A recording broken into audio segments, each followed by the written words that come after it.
In today's tutorial, let's spruce up your winter wardrobe and make a big triangle scarf using some sock yarn. Let me show you how to do that right after this.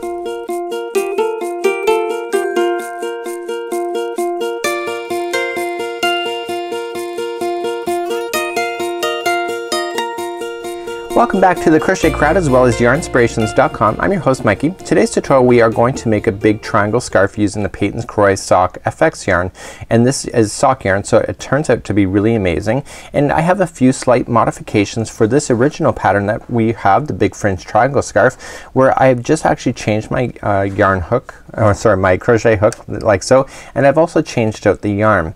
I'm going to tell you a little bit of secrets on what you need to do in order to change up this pattern. I've kind of changed the fringing as well on this particular design to make it a little more interesting. So what we have today is that this yarn, because it's a lot more thinner than the regular yarns of the Bernat satin, just like you see here, you will notice that it has a lot finer look and more refined, I think, over time as well. It depends on your particular outfit, on what you want to wear, but this, because it's Croy Sock FX yarn, is that it changes color slowly, so it has a really kind of a neat transition, and you can see that on the original of the one that I've actually created in order to kind of prove that this can be done in something different. In this version of a triangle scarf, you're going to need 4 balls of Peyton's Croy Sock FX in order to do it. You'll need a 3.5mm size crochet hook. I have provided a link in the more information of this particular video for you to access it in order to get the very specifics that you're going to need in order to make this work. Now I noticed with myself is that I was able to get through most of this pattern, well, all of this pattern with 4 balls, but I actually timed it in a way that the 4th ball is actually part of it is using to the fringe to the actual outfit itself, and because of that it really does a nice job. So you can use any of the colors to make it work. You can mix and match your colors, have a lot of fun with it, but either way how you do it is very, very simple, and this is kind of one of those mindless projects you can do in front of TV without a problem.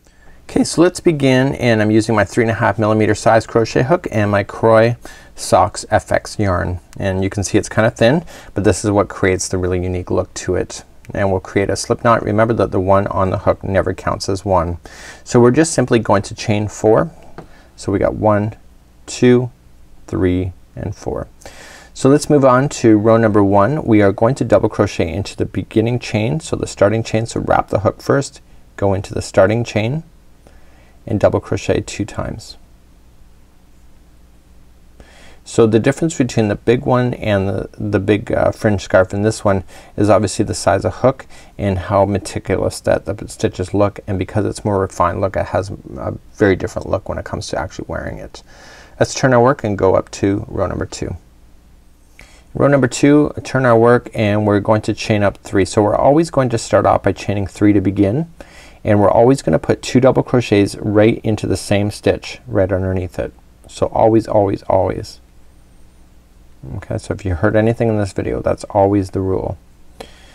Okay, and in the row number 2 we want to chain 1 and then come into the very last turning chain and double crochet 3 times into that last one. And then the repeat pattern is starting to become obvious in the next row. So once you get that done, let's turn our work and move up to the next row. In row number 3, always, always, always we're going to chain up 3. So 1, 2 and 3, and then double crochet into the very starting one and double crochet that 2 times. So you have a total of 3 in there, because remember that the chaining in 3 counts as a double crochet. Once you get that done, you're going to chain 1. You come to the next chain 1 space and you double crochet 3 times. So always, always, always across in every chain 1 space you always put in 3 double crochets followed by a chain 1, and then always, always, always on the edge you're always going to put in 3 double crochets into the final stitch. This is what makes it grow into a triangle. So you can see the difference between this video and the other one that I just did. I did the big one. The difference of the sizing is huge, but this one looks a lot more refined and it's for a very different kind of look. Let's turn our work and go up to row number 4. Let's turn our work and number 4. So always, always, always chaining 3. 1, 2, 3, double crochet into the same one 2 more times. So everything is in groups of 3. Followed by a chain 1. Go to the first chain 1 space, double crochet 3 more times.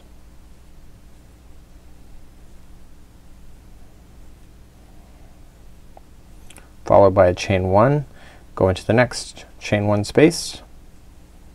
So it's just getting wider and wider. Followed by chain 1 and then the final. And that was row number 4. I'm gonna turn and work and do row number 5 as the final, just to kind of get you on your way, and then we'll cover the fringe next. Turn and work for number 5. So you can see that the pattern is starting to develop, and we chain 3 to start. So 1, 2, 3, this is row 5, and double crochet right into the beginning one as always. This Crochet FX socks, it changes color slowly and it's amazing. So we follow by a chain 1 and then 3 double crochet into the next chain 1 space. So it's like granny squares, but it's a triangle. Followed by a chain 1, double crochet 3 more times into the next chain 1 space.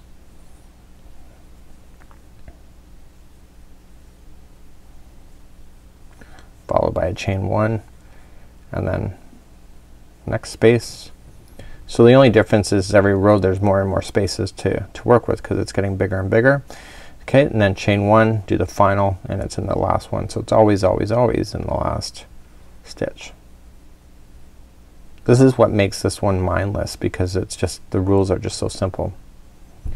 So you're going to continue to do that. So in my particular size that I did, and I have the measurements right here, is that mine is about 43 to 44 inches in across the top, and it's done with the 4 balls of sock yarn, and there's enough to do fringing.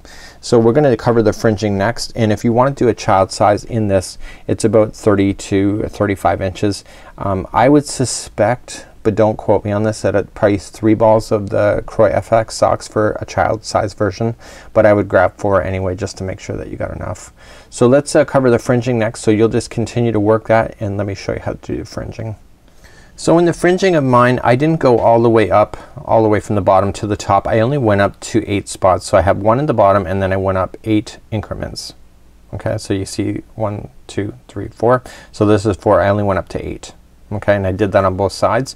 So my fringing is actually a different measurement. So my fringing, the original lengths are 21 inches, not 36 like the original big scarf. And so all I just do is I lay it down on a tape measure and I measure it, and then I just grab the yarn and I just kind of use my fingers and I kind of get the length I need, and then I roughly cut it. So I just kind of group it and I roughly cut it. And I have to trim anyway when it's not perfect, and I just trim off all the edges so that there's no loops, like so. So there it is, and you can see it's not perfect, but that's okay, nothing in life is. So let's just group it together, and I have a bigger hook, so you'll need a bigger size hook, because the smaller hook, there's lots more yarn here. So basically we need a bigger size hook, so we just come along the edge and we pick an edge, and you just be consistent with it. So I'm just gonna go in to an edge, grab the loop of all that yarn, pull through, and then I just give it a little bit of slack, wrap everything around that hook, and just gently pull it through.